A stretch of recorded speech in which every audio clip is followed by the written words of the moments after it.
You can do these things as long as you want, and you'll never hear somebody suggest the government version of anything, of welfare, of police, of anything.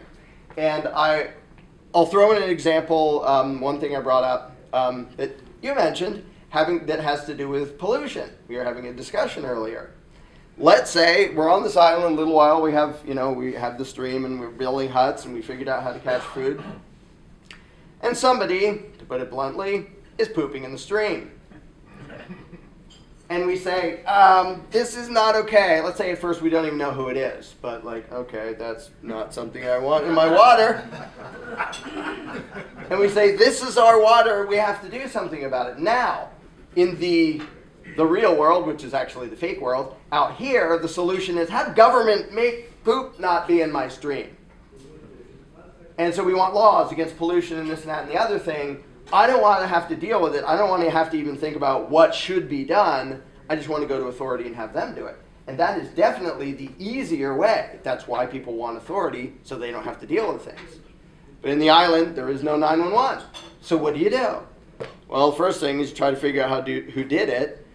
And the thing is, you don't even have to explain Austrian economics and self-ownership and all these complicated things. People in their gut realize, look, if this is our fresh water, if this is the water we all have to drink, you don't get to poop in it. You don't need a degree in economics to kind of get that instinctively, that don't poop in our water. And then the question becomes, well, do you have the right to stop somebody from pooping in the water? And almost everybody says, yeah, we need the water. You kind of die if you don't have water. So let's, if we find out who do it, what do we do to stop him? And then that intentionally uncomfortable discussion is, well, will a gentle deterrent work of saying, don't do that or we're going to, throw you in the ocean, you'll get all wet and be sad and come back out. And don't do it again, or we'll do something even nastier. And people can decide what they're going to do. And people don't all have to decide the same thing. And that brings up sort of the next cop-out that people want is for there to be sort of a final decider. I don't have to decide exactly what to do because we will elect someone to be the final decider to remove the responsibility from us. And on the island, you don't have that. So you're stuck going, oh, it's us. That's why I keep throwing one inconvenient situation at people after another. And there is no right answer. I mean, I can say what I think should be done, which for the most part I don't even do. I let them say, because who cares? I'm just one of them. I'm not the emperor of this island. I'm just another person. But once people are put in this fake scenario where they have to use their own responsibility, where they know they would be responsible for their own actions, everybody is an anarchist. And one of the fun things I like to do is we do this whole event, and then at the end of the event, and we go through, the more or less detailed scenarios, and I have a whole list of things that come up. And I say, okay, does anybody here know if anybody else here was a Democrat or a Republican? And nobody ever knows. Because there's no way to tell, because none of them advocated violence. It may be that, okay, these people were a little more concerned about the pregnant lady with the broken leg. I want to focus on that. And these people over here might be like the fish thief. We can't have that. We can't have people stealing our stuff. That messes with our ability to, create stuff. So that's sort of, conservative versus liberal, just preferences. But nobody advocates forcing the other person to fund their idea of what's important. So there's no reason that you can't have peaceful coexistence. You help the pregnant lady, you deal with the fish thief. And there's no conflict. There's no reason for a conflict unless there's an authority, and then everybody's clamoring, hey, authority, do what I think is important. No, forget them, they suck. Do what I think is important. And then it becomes a fight, and then people are at war with each other, fighting over basically the ring of power. Who gets to use authority for their agenda? Well, if you don't have that, there is no conflict. We don't all have to do the same thing. We don't have to care about the same thing. We don't have to focus our energies on the same thing. All we have to do is not attack each other. And that's, the first two questions show that people say, yeah, let's not attack each other. Oh, and I usually start with a couple of ridiculous questions like, okay, here we are on an island. Who thinks the first thing we should do is every man for himself, everybody scatter? And everybody goes, duh, why would we do that? Okay, now we're clear that that is not what anarchists believe. And I never mention anarchism that early. I wait for ages. But when people say, oh, you don't believe in government, you think we want every man for himself? No, that has nothing to do with what anarchism means. And so nobody wants that. And who thinks, let's just be wild animals and just violently fight it out? And nobody wants that. So all the things that people are scared that anarchy would mean, everybody in the room always rejects. Democrats, independents, moderates, Republicans, whatever, all of them reject. You don't scatter, it's not every man for himself. You don't violently attack each other, that's stupid.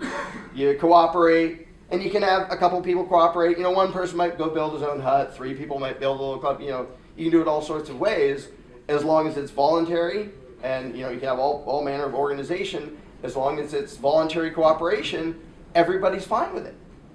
And they don't feel the need to impose their preferences or their ideas on other people. And by the end, none of them can even tell what the person sitting next to them would have wanted government to violently impose on them, because it never came up on the island. There was never a reason for strife, because everybody is born an anarchist and is an anarchist inside, except in the setting where they're taught to bow to a regime and taught to obey this authority and taught that that authority is legitimate, in which case, of course, everybody will run to the authority and saying, hey, authority, will you please do what I want? Because if you actually believe that it has the right to rule, it would be stupid for you not to ask it to force your values on everybody else. Why wouldn't you? If you have an idea of how you think the world should be, the reason you shouldn't force it, because that would be bad. But if you actually really and truly believe it would be good for government to enforce it on people, which is what authority is, the right to rule, why wouldn't you do that? Why wouldn't everybody clamor to have their opinions and preferences forced on everybody else? And they do. But the island analogy shows how ridiculous that is. So you can get, I'll do one of these events, and you have a bunch of, vehement Democrats and vehement Republicans, and they got along fine, and there was no conflict at all between them in the entire scenario, such that they didn't even know they would have been at war if they're back in a voting booth on the other side of the world. It doesn't even occur to them. So a couple of the main tricks that make the island analogy effective is you remove them from the authority they were taught to believe, and you force them to take on the responsibility because they don't have anybody. Also, nobody is ever a socialist, including socialists. Socialists aren't socialists in the island analogy. And one thing I'll do is say they can be compassionate, they can be sharing, but the socialists are anarcho-capitalists. Because I'll say something like, all right, let's say somebody took a day and made a bow and arrow because he happened to know how to do it. He said, wow, I'm tired. And somebody else said, that's so cool. And he said, oh, can I try it? And he said, I'll tell you what. If you use my bow and arrow, if you can go catch a fish, we'll split the fish, okay? Okay, that's fine. It's like, does anybody have a moral problem with that arrangement? Nope. Well, guess what? That's called capitalism. He created the capital, bow and arrow. He used the capital to create a profit. They split it. Everybody is an anarcho-capitalist. Whereas if somebody makes a bow and somebody else says, I need that, is that okay? And everybody says no. Well, that's socialism, from each according to his need. So even something that specific, everybody is not even just an anarchist, they're an anarcho-capitalist. They understand private property, naturally, instinctively, because they understand self-ownership, even if they've never thought of it that way and never heard the term. Like, well, you built the hut. I don't just get to go, get out, I like your hut.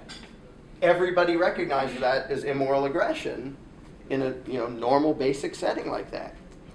So even something that specific, everybody's on the same page.